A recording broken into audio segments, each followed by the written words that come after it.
જામનગર દરબારગઢ ખાતે જે જામનગરની ખાંભી છે ત્યાં જામનગરનો 485મી સ્થાપના દિન નિમિત્તે એની પૂજા કરી અને આજે આ ખાંભી પૂજાની પૂજા કરીને જામનગર 485મી જન્મદિવસ છે, સ્થાપના દિવસ એને ઉજવ્યો।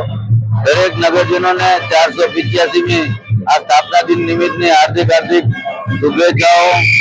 તેની સાથે શ્રાવણ મહિનાના પવિત્ર માસની પણ શ્રાવણ મહિનાની દરેકને હાર્દિક શુભકામનાઓ।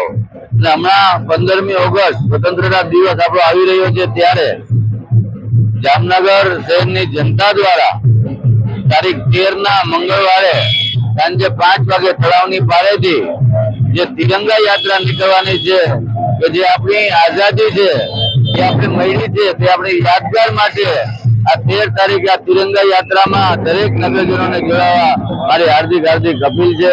ફરીથી 485મી સ્થાપના દિન નિમિત્તે સર્વેને હાર્દિક શુભકામનાઓ। જામનગરના સૌભાગ્યની વાત છે, જામનગરના 485માં જન્મદિવસ નિમિત્તે જામ રાવળજી આજ દિવસે કચ્છમાંથી પ્રયાણ થઈ અને જામનગરમાં એની જામનગરની સ્થાપના કરેલી હતી જામ રાવળજી। અને સમગ્ર જામનગરની પ્રજાને હું આ જામનગરના જન્મદિવસ નિમિત્તે ખૂબ ખૂબ શુભકામના પાઠવું છું અને આવતા વર્ષોમાં પણ આપણે આવી જ રીતે આ જન્મદિવસ ઉજવતા રહીએ। ખાંભી પૂજન કરેલું છે, અહીંથી અમે જામ સાહેબના સ્ટેચ્યુએ જઈ એની પૂજા વિતરણ કરશું તળાવની પારે જઈ।